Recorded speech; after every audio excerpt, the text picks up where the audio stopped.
Hey everybody, it's Dirty Dub here. I haven't posted in a while. It's been like about a year since I posted. I'm going to show you today how I mounted my intercooler and some of the different changes since the last time I posted. I was going through some of my videos and I noticed that at the time I've done my engine bay, I've painted it, did a couple of shave spots, but nothing serious, nothing like a normal shave bay. I've got my wire tuck mostly done and I got all the coolant hoses put to where I want. So I'm going to give you a little rundown on how I did some of the things, how I did my exhaust, how I mounted my wastegate, where I ran my oil feed line, and how I did all that for some of the guys that can't get a good understanding from what they're reading. I know some people would post and they do a lot better job and they do a lot cleaner things, but this is how we're going to do it at a low budget and how we're going to do it a cheap way.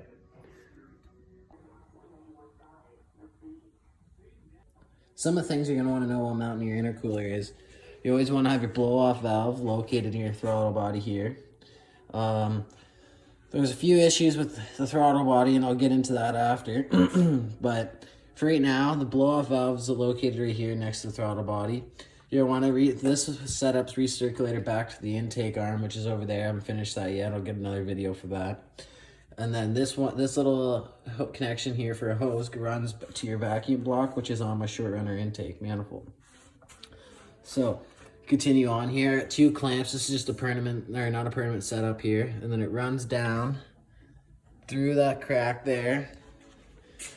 Meets right there with a 90. Comes down, meets a 90 hose or a 90 clamp. Then it comes down to 90s again here, like you can see. For the right time being, the pipes are all banged up and they're going to be painted and everything's going to be all nice for the summer. So I got my Mishimoto intercooler. Some people cut it out and bolt directly through here. I had an issue because this is aluminum, this is steel, and the threads from the guy previously were stripped. So what I did here, it's going to be hard to see, was I drilled a little hole through the bottom of the rag cradle. Right there. And then I put 2 bolts through it, and it's a piece of rebar with the little holes in it. I bolted that there and ran a zip tie there. So it's pretty secure. It's not going anywhere. Like, it's loose, but it's not gonna go anywhere. And the same thing for that side. And then it wraps around here, goes around your tow hook. It's getting hard to kind of see here. It's hard to see here, but then it wraps around. Goes under the frame rail. Problem is with doing this is you have the little gap right there. So I'm not finished. I'm gonna have something that ties it back, but for the time being, it's pretty close. Yeah, I probably got like a quick little gap there. Then I got a 45 that meets a 90 on a coupling and goes up to the turbo.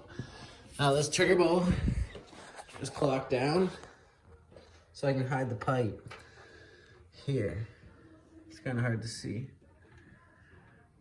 But this is a T3 turbo, 57 AR.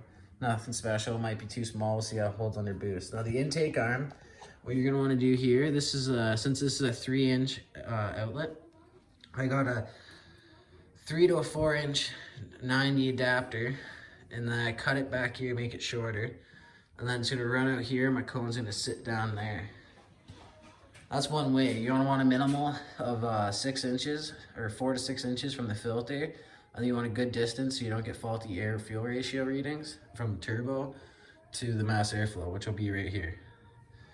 And then on the exhaust side, it's since it's a T3, it's a 5-bolt flange or 6-bolt flange setup.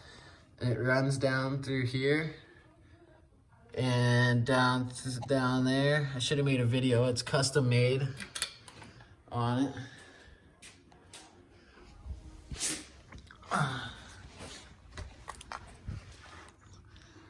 But it runs down through here.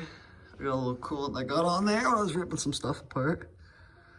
So it runs through there. That's the air fuel ratio port. You're gonna bung it, you don't want to weld in.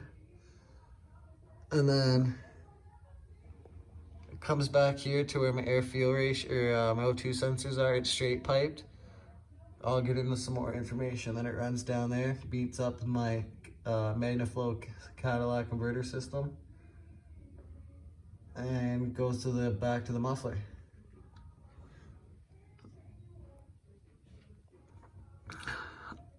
I've seen a few questions online about the oil pan.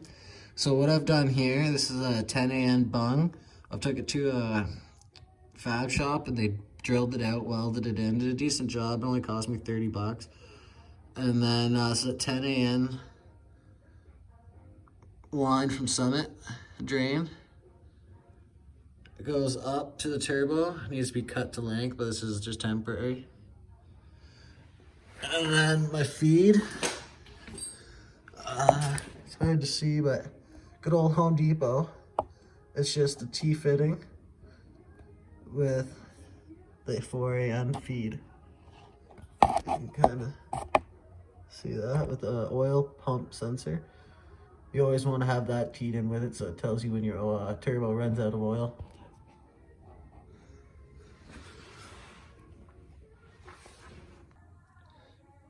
For my fuel setup, it's a CTS Turbo fuel rail from Park Auto Motorsports in Kitchener, Ontario.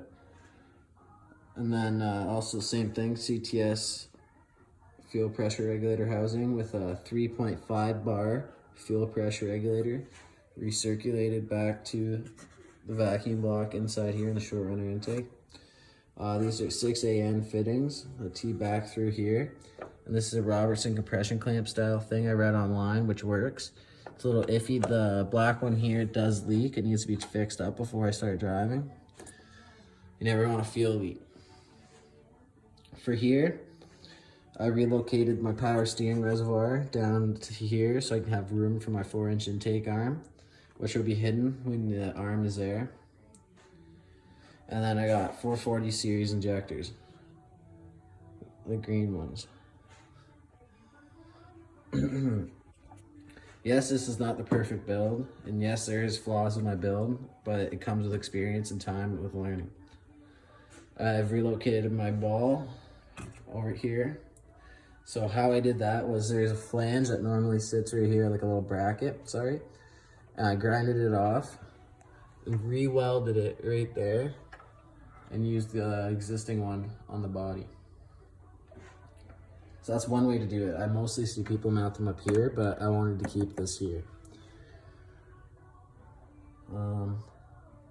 Another thing what I did was, another issue I just wanted to address is the short runner intake manifold. So with the throttle body being located right here, one of the issues that you're gonna have is the flange on the thermostat is gonna hit here. So when I take all this apart next, I'm gonna make a video about how I got past that and fixed everything. It's not the ideal way. So if you do this at your house and with your car, that is your responsibility. But I'm gonna get into video on how I did that. So this part here, I'm gonna get in on my wastegate. So this is a cheap eBay wastegate. I bolted it here, and it's a 2-bolt flange system, 38mm wastegate. And then this is just an eBay pipe that runs down. I'm just gonna scream out to the ground. Hopefully it will work. The way I mounted my wastegate was it comes through here, which isn't properly done yet, but it comes through here. Mounts to the manual boost controller, comes back around and into the bottom port of the wastegate. This port here just vents to the ground. This is how TurboSmart posts online how to mount your wastegate.